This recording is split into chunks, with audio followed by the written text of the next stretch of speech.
So, I want to do a video, spell some myths about what has become my absolutely favorite tank, and pretty much, I have a lot of gear. I have a fair share of gear. I don't have a lot of gear. I have a fair share, and I guess that depends on who you ask. But this Lemo 2, since I got it about a month and a half ago, has absolutely been in my daily rotation. It's probably about the only thing that I use absolutely every single day. I take it to work because of the top fill on it. It is super duper easy to use. But one of the biggest myths and one of the biggest questions I get about this tank is, what about the dry hits? What about the dry hits? Well, to be perfectly honest, I don't know about the dry hits because I don't get them. I've watched a handful of reviews, including Suck My Mod's review, where he said that he had a lot of problems with it, and I don't get it. I don't understand. I mean, a couple of times, I guess, when I first got it, I had some issues with it, but I kind of tried a few different wicking methods, and this is what I came up with, and this is what, for me, works absolutely the best. This Lemo 2 absolutely rocks. I have a couple of sub-ohm clear misers, but you know what? I'm a builder. I like rebuilding. I got into that so that I didn't have to buy pre-made coils anymore. So, this does everything that a sub-ohm clear miser does. I've got it built to 0.55 at the moment. So the instructions for this tank say that it can be built down to 0.4. I'm sure you could even go lower. It uses peak insulators, and where the coil is, it's pretty far away from the insulators anyway. So you know, I probably go down to 0.3, if not 0.2 if you wanted to, but for me, 0.5, 0.6 at about 32 watts, just perfect. No dry hits, so let me show you how I do that. Okay, so here we go.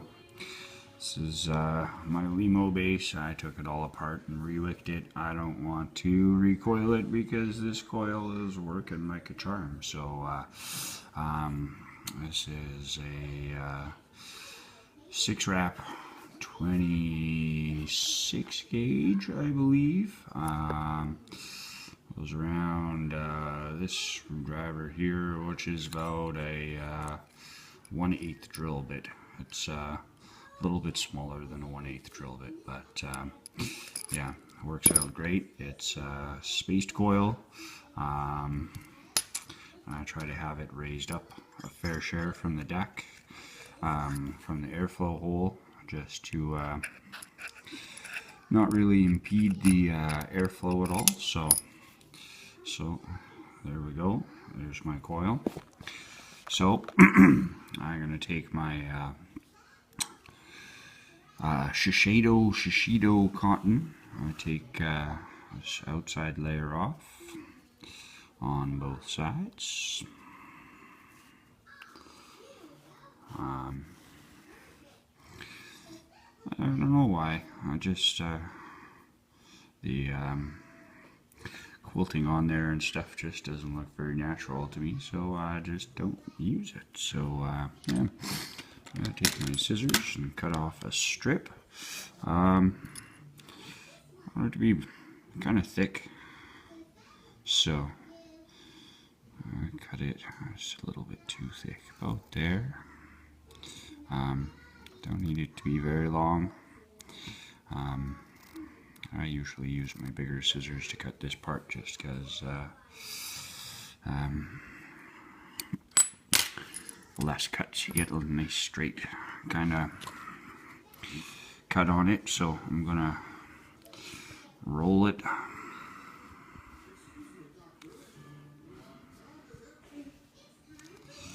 Get it somewhat tubular, and then twist up my end.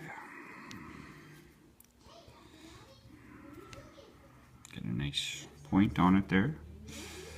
Feed it through. It's pretty loose in there. That's how I tend to like it. So now what I do is I fold this side down and kind of gauge. I just want it to come, the wick just to come right to the very bottom of this part of the build deck where the juice well feeds up and the juice will come. So I don't want it to be, you know, spilling over on there. I just want it to just barely be touching. So once I get a good gauge for that, I'm just gonna make my cut right about there. That one looks just about perfect. And then same thing on the other side. Kind of hold the opposite side so that it doesn't move on you. Kind of push it in and kind of just get a good gauge of where it's going to be. About there. Sure, that one might be a bit too long. Yep. A little bit too long. Just a little bit off of there.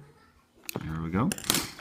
So I'm going to take my juice, using some evaporated Nevermore Max VG.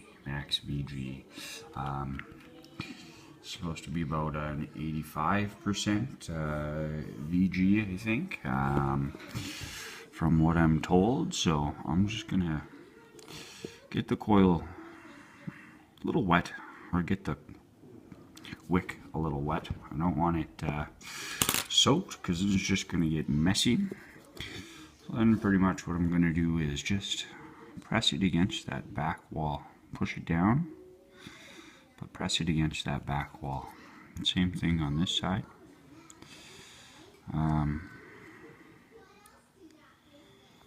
There you go. And that's it. I've got the juice channels are completely clear. Juice channels are right there, completely clear. It's pressed up against that back wall, but touching the base. Just barely touching the base. Just like that. I've got it kind of, as you can see, the cotton's pretty wide. But again, not impeding that that juice well at all. Nothing at all. So at this point, again, just put another drip of my juice actually on the coil so it doesn't get too, or I don't have to worry about it burning at all. I'm gonna throw my chimney on. That's it.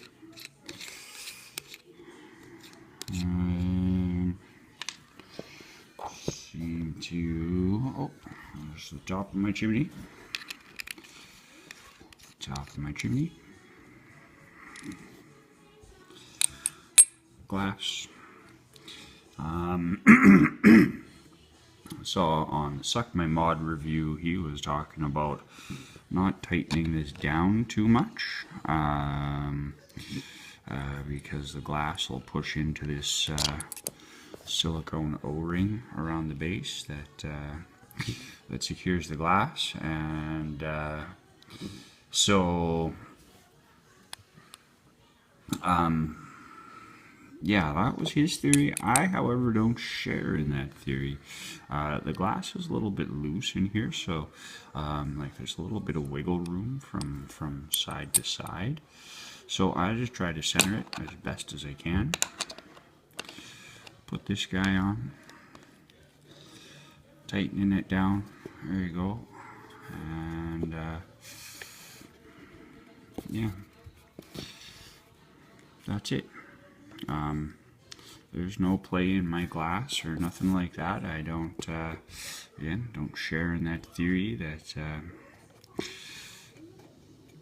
it's the squishing silicone that blocks off your juice channels, and I don't know.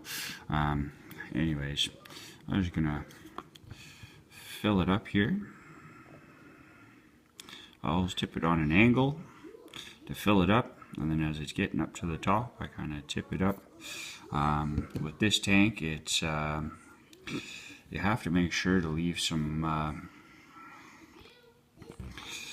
room at the top, the bubble, to be able to form your vacuum. So, and that's it. I'll leave it there, and that's about it. That's all I do to wick my Lemo 2 without ever getting any dry hits. I have done it with cotton bacon.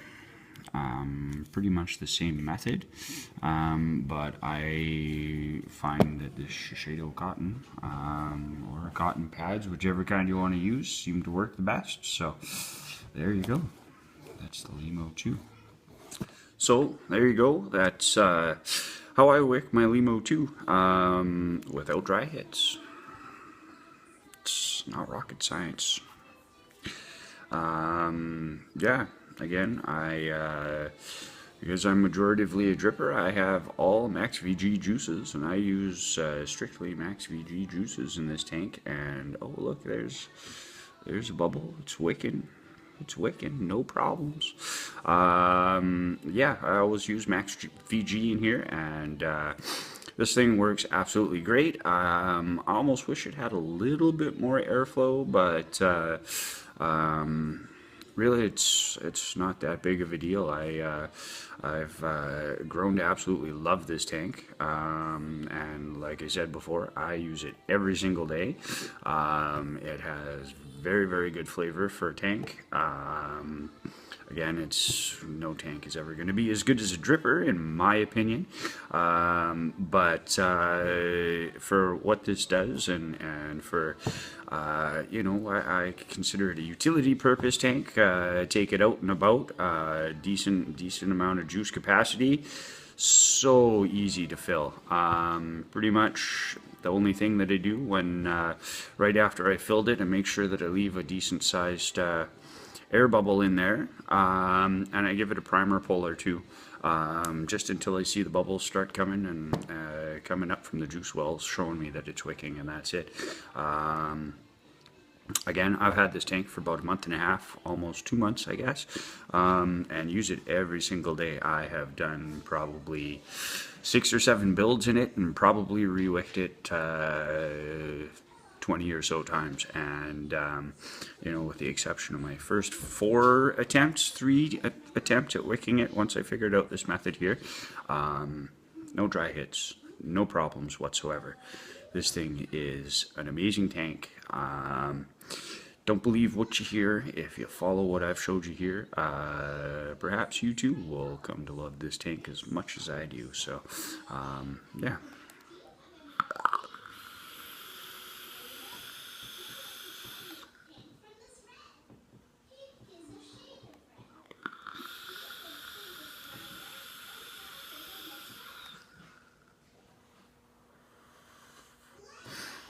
No dry hits.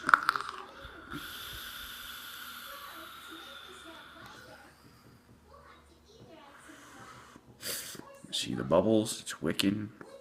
It's doing what it's supposed to do. This thing is awesome. Absolutely awesome.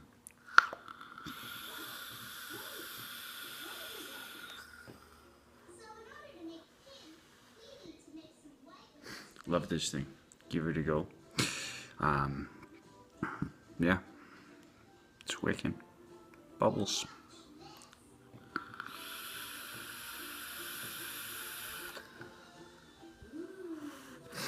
Hope you enjoyed.